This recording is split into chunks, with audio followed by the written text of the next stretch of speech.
وسارعوا إلى مغفرة من ربكم وجنات عرضها السماوات والأرض أعدت للمتقين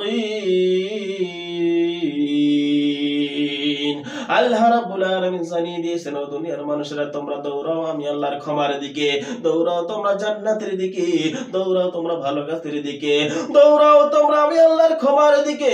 দিন দুপুরে তোমরা অন্যায় করে যাচ্ছ, দিন দুপুরে তোমরা পাপ করে যাচ্ছ, তোমাদের পাপ তোমাকে ধ্বংস করে দিচ্ছে, তোমার আমলগুলো ধ্বংস করে দিচ্ছে, তুমি নিজেকে ধ্বংস করে দিচ্ছ। আমি আল্লাহ রাব্বুল আলামিন তো দয়ার সাগর মায়ার সাগর, তোমাদেরকে আদর করে আমি ডাক দিলাম, তোমরা দৌড়াও আমি আল্লাহর দিকে, আমার কাছে ক্ষমা চাও, আমি আল্লাহ তোমাদেরকে ক্ষমা করে দিব। দৌড়াও জান্নাতের দিকে, যে জান্নাত আমি তোমাদের জন্য বানিয়ে রেখে দিয়েছি, যে জান্নাতের ভিতরে তোমাদের জন্য সাজগোজ আমি আল্লাহ রাব্বুল আলামিন করিয়েছি, যে জান্নাতটা তোমাদের জন্য আমি নির্ধারণ করে দিয়েছি, ওই জান্নাতের দিকে তোমরা দৌড়াও। সম্মানিত ভাইরা আমার, আল্লাহ বললেন, ও দুনিয়ার মানুষেরা তোমরা দৌড়াও আল্লাহর দিকে। আমরা এখন তো আল্লাহর দিকে দৌড়াই না, আমরা পৃথিবীর জমিনের মধ্যে দৌড়াই টাকার দিকে, পয়সার দিকে, আমরা এখন দৌড়াই অর্থের দিকে, ব্যবসার দিকে, চাকরির দিকে, আমরা এখন দৌড়াই লোভনীয় বস্তুর দিকে, আমরা আল্লাহর কথা ভুলে গিয়েছি। আল্লাহ রাব্বুল আলামিন জানিয়ে দিলেন, মুমিনেরা তোমরা দৌড়াও আমার দিকে, আমি আল্লাহ তাআলার কাছে ক্ষমা চাও, আমি তোমাদেরকে ক্ষমা করে দেব। তোমরা আমি আল্লাহ রাব্বুল আলামিনের কাছে ক্ষমা পানা চাও, আমি আল্লাহ রাব্বুল আলামিন তোমাদেরকে ক্ষমা করে দিব। আমি ভালো করেই জানি তোমরা পাপ করো, অন্যায় করো, জুলুম করো, নির্যাতন করো। একবার যদি তোমরা আমি আল্লাহ রাব্বুল আলামিনকে নির্জনে ডাকতে পারো, আমি আল্লাহ রাব্বুল আলামিন ক্ষমা নিয়ে বসে আছি, দয়া নিয়ে বসে আছি। এই দয়া নিয়ে, এই ক্ষমা নিয়ে আমি আল্লাহ রাব্বুল আলামিন তোমাদেরকে মাফ করে দিব। সম্মানিত ভাইরা আমার, আল্লাহ রাব্বুল আলামিন ডাক দিলেন, ওয়াসারিউ তোমরা দৌড়াও, তোমরা দৌড়াও ইলা মাগফিরাতিম আল্লাহ রাব্বুল আলামিনের ক্ষমার দিকে। আল্লাহ তাআলা কত সুন্দর করে ডাক দেব, আল্লাহ তাআলা ক্ষমার দিকে দৌড়াও। এখন মুমিন হিসাবে, মুসলমান হিসাবে আমরা আল্লাহর দিকে দৌড়াতে হবে, আমাদেরকে আল্লাহর দিকে দৌড়াতে হবে, কোনো অর্থের দিকে নয়, কোনো লোভনীয় বস্তুর দিকে নয়, কোনো মেয়ের দিকে নয়, কোনো নারীর দিকে নয়, কোনো অর্থের দিকে নয়, কোনো ব্যবসার দিকে নয়। আল্লাহ রাব্বুল আলামিনের দিকে যদি আমরা দৌড়াতে পারি ভাইরে আমার, আল্লাহ রাব্বুল আলামিন সব কিছু আমাদেরকে দিয়ে দিবে। আমরা যখন পথে ঘাটে চলি গুনার গুনাহ, রাস্তাঘাটে যখন আর চলি গুনার গুনাহ, এই গুনাহগুলো মাপ নেওয়ার জন্য আমার আল্লাহ রাব্বুল আলামিন বলতেছেন, তোমরা প্রতিযোগিতা করো কে আগে আমার কাছে আসতে পারে গুনাহ মাফ করে নেওয়ার জন্য, আমি আল্লাহ রাব্বুল আলামিন মাফ করে দিব।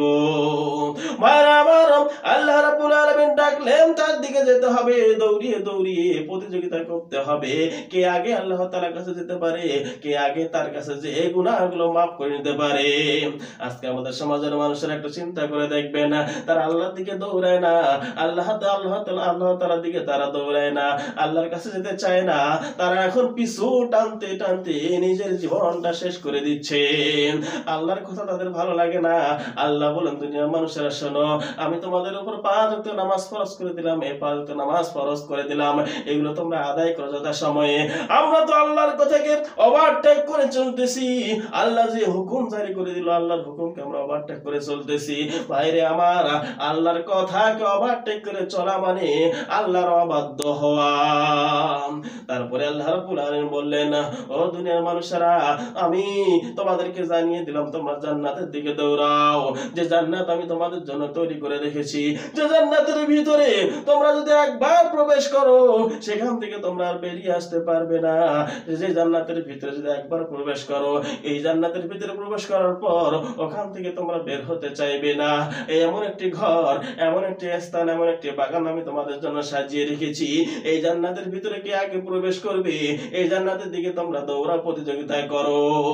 আজকে আমরা খেলার প্রতিযোগিতা করি, ব্যবসার প্রতিযোগিতা করি, কে আমরা বড় হতে পারি সেই প্রতিযোগিতা আমরা করি, কে মানুষের কাছে ভালো হতে পারে এটা আমরা প্রতিযোগিতা করি, সমাজের কাছে নেতা হতে হবে এই জন্য আমরা প্রতিযোগিতা করি।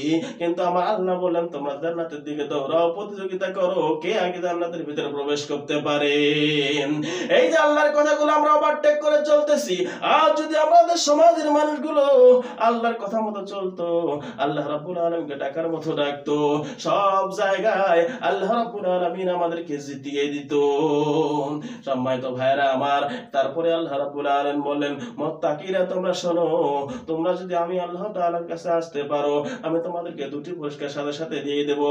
এক নাম্বারটা হলো মুমিন হিসেবে যদি তোমরা আসো, ইমানদার হিসেবে যদি তোমরা আসো, আমি আল্লাহ রাব্বুল আলামিন তোমাদের উপর রাজি হয়ে খুশি হয়ে আমি আল্লাহ তাআলা জান্নাত তোমাদের নামে বরাদ্দ করে দিয়ে দেব।